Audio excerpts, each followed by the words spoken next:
All right, welcome back, everybody. In today's video, what we're going to be doing is a few simple tasks to get started with trading in crypto.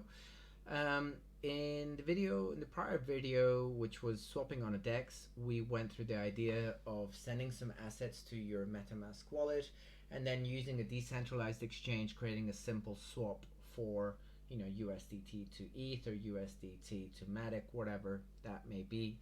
But the important thing was it was on a decentralized platform. Today we're going to be doing this on a DEX, and we're going to be showcasing the things that you can also do from a DEX that are slowly becoming also available on a decentralized exchange as well. So just to get started with here, once you deposit your assets via an on-ramp, you will get your assets into your account, in particular your funding account. If you see here, you've got funding, unified trading, inverse derivatives. Okay, so for the sake of this example, simple example, we're just going to convert. We're going to convert some USDT.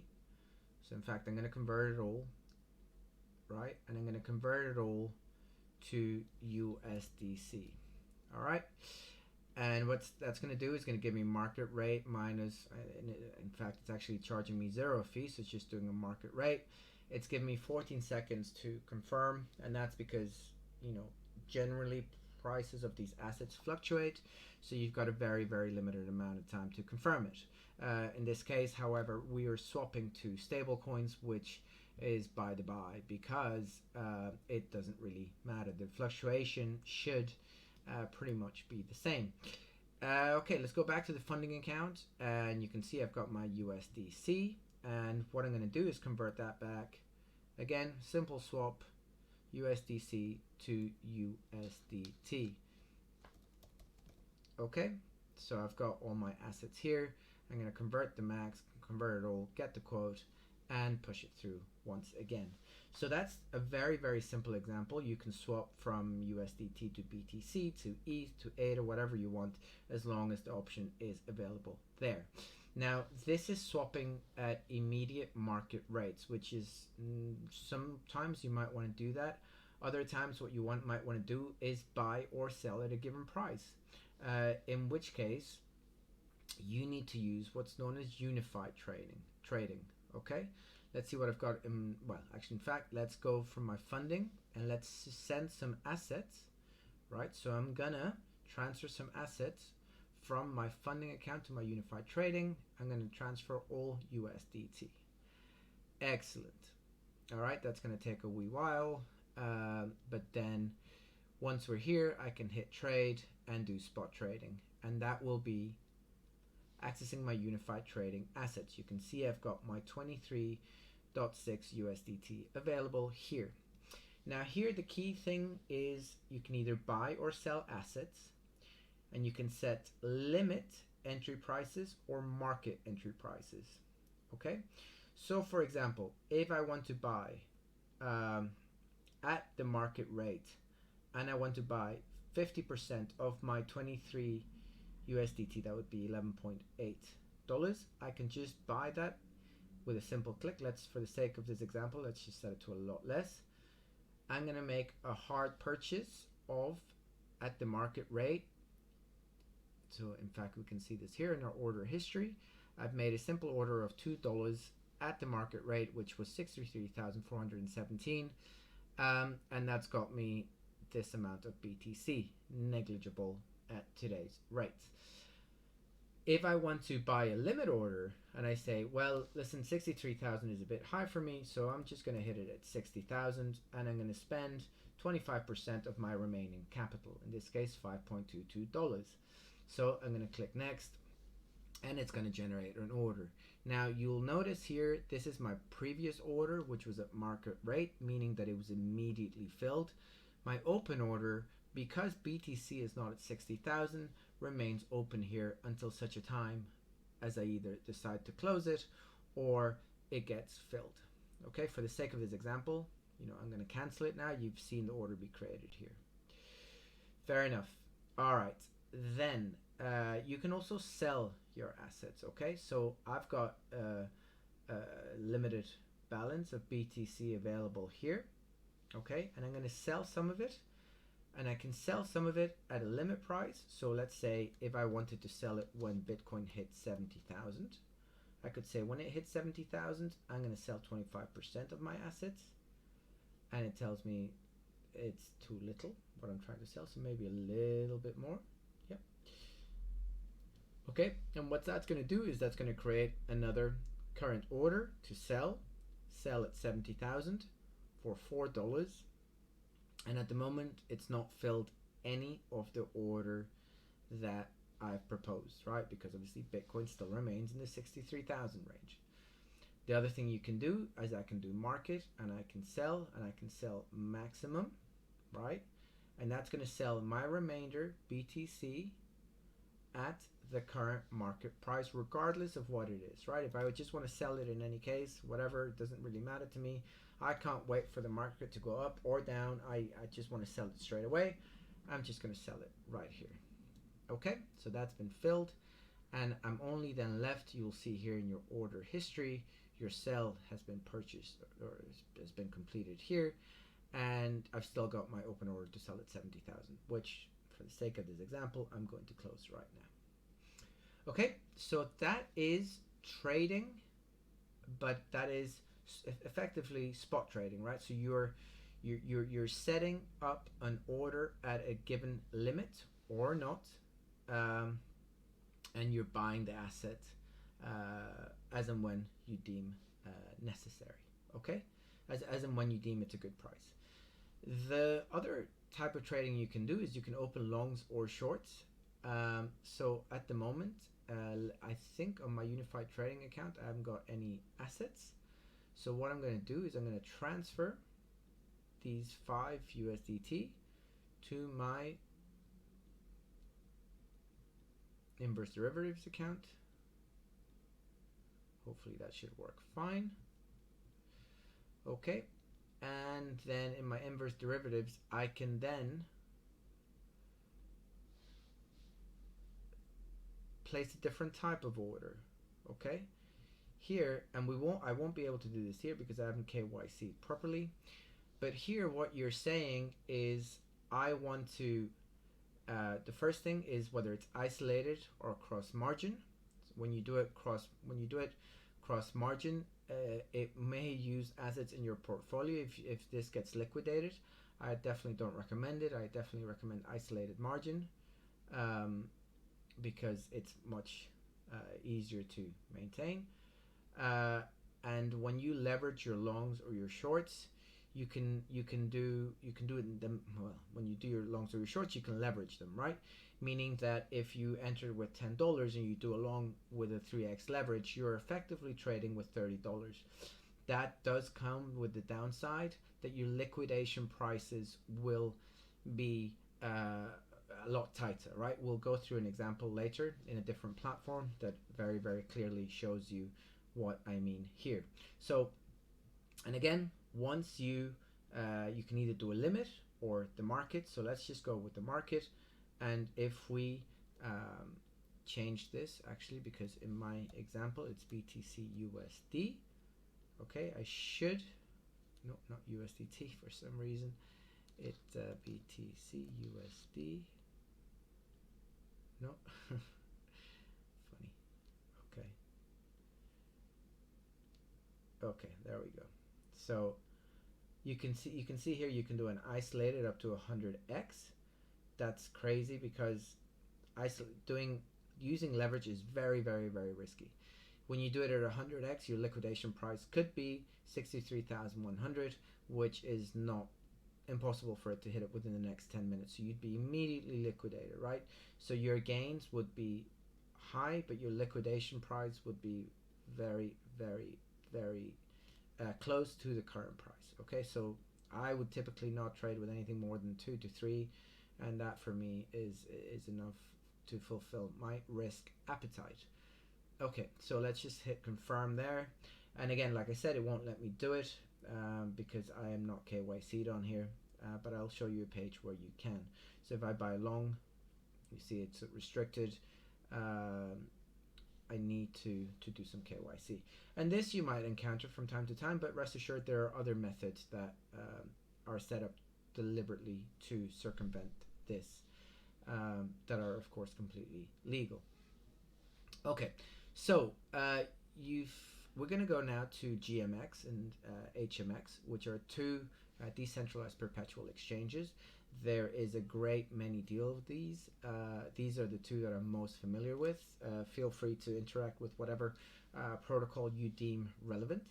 But here what I'm going to do is I'm going to connect my wallet and I'm going to connect my MetaMask wallet.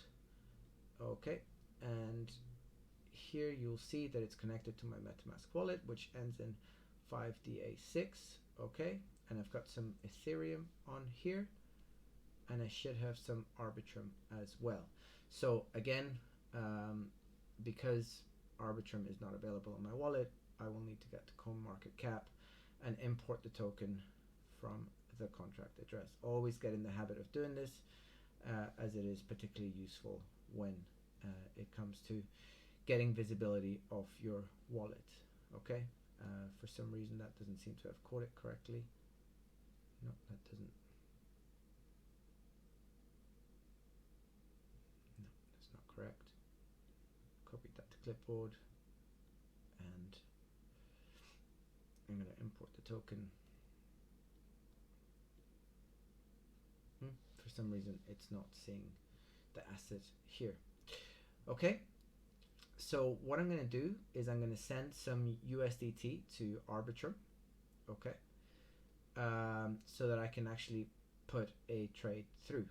All right, so on here I'm going to copy this address. On my Bybit account, I am going to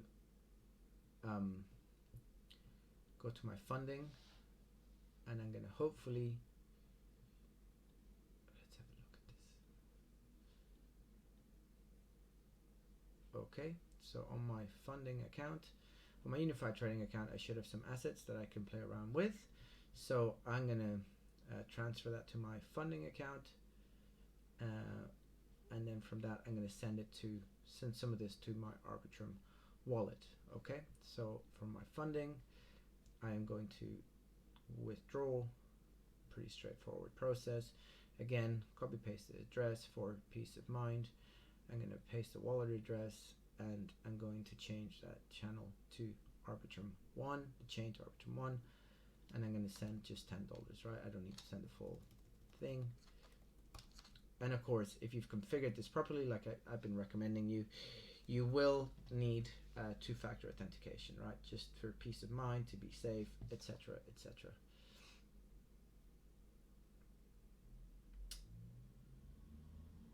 Okay. So in my Bybit withdrawal request, I've got an email now, which gives me the code.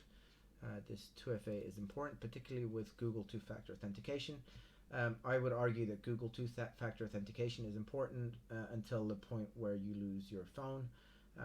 So do consider having a phone with 2FA that you leave just at home, that is only useful for this purpose. Okay, because otherwise it is possible to get it back, but it is a phenomenal pain in the behind. Okay, all right, so other than that comment, you'll see now I've sent some USDT to the Arbitrum chain. So what I'm going to do is find tether USDT, which should be right here. I'm going to copy the address on Arbitrum. So this is Ethereum, and again, you've scrolled down and I've got my Arbitrum address here. Fair enough.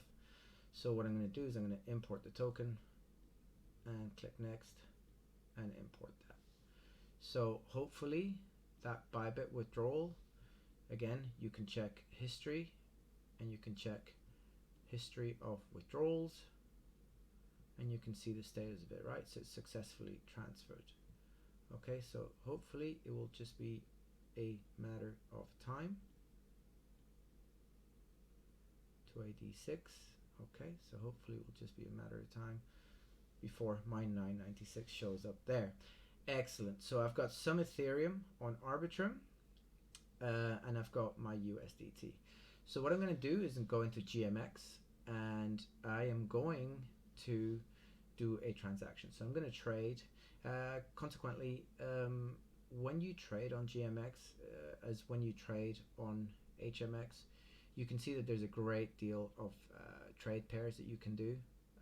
It isn't as complete, possibly, as some of the exchanges, but it contains the main ones, and it allows you to do them in a decentralized way, right? Which I much prefer. So let's take BTC, and I'm going to use my balance of USDT. So I'm going to use my maximum, and then I'm going to use. So this is a swap. I don't want to swap. I want a long, right? Let's see whether it lets me long with my USDC. Okay, so and I'm going to long BTC. Okay, so I believe in BTC, and I'm going to do a 2x. Okay, so here you've got, and this is very critical here, what you can see, right? So you've got your $10.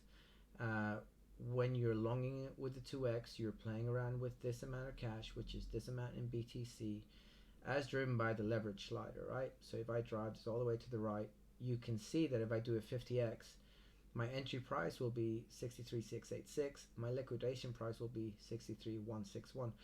Not unlikely to hit, okay? Even if I drop this down to 25x or 15x, it's still 61. It's not far-fetched to hit. 10x, it was still 60,000, right? 2x, 47,000. Okay, that is a risk worth taking. If you do it at 1x, your liquidation price will be at 34,900. Depends on your convictions, on your TA that you've done, etc. In any case, you can long, you can short, or you can swap. These are pretty much the same bits of functionality that we've seen, other than place limit orders, which I don't think you can do here, but I could be very wrong. So I'm going to enable the leverage here. And it's enabling the leverage. Transaction complete. And hopefully soon, so I need to approve my USDT. And again, this is an important part. By default, a lot of these dApps do something that I really don't like. So this what it tells you here is this allows a third party to spend USDT from your current balance, and your custom spending cap is set to, well, I believe this is trillions of dollars, right? So this means that if this money were in your account, you'd be enabling this to use this asset. I'm not a fan of this, so I'm going to limit this to my $10 that I've got in there, and I'm going to hit next. Okay, I'm going to approve that. So it's been approved. Okay, and now I'm going to finally long BTC. And so it's going to do a final push. It's going to ask me to pay a little bit of ETH. Okay, and now I've got my long ETH, which has opened, right? This is not through a decentralized exchange. This is through this is not through a centralized exchange. This is through a decentralized perpetual platform, right? But it's completely decentralized. You haven't needed KYC, etc. Of course, you still need to declare any gains that you have, but it is readily available for everyone to use. So that's it for today. I hope this was useful. Again, you can see here that you can do simple swaps. One thing that we will cover next time is the idea of DCAing in and DCAing out. This is super important, particularly when you decide your trading strategy. If you decide that you want to accumulate every week, every 2 weeks, every month, X amount of money, that is a very, very good way to get started. I'm not going to tell you what coins, what assets you should be investing into it, because it's not my job. That's for you to decide. I'm merely here to describe the tools available at your disposal for you to implement whatever strategy you have decided to do for yourself. Today, I just wanted to cover swapping, limit orders, and longs and shorts in both a centralized and decentralized manner. So again, any questions, please leave any comments below, subscribe, and share with anybody who might find this content useful. Thank you very much.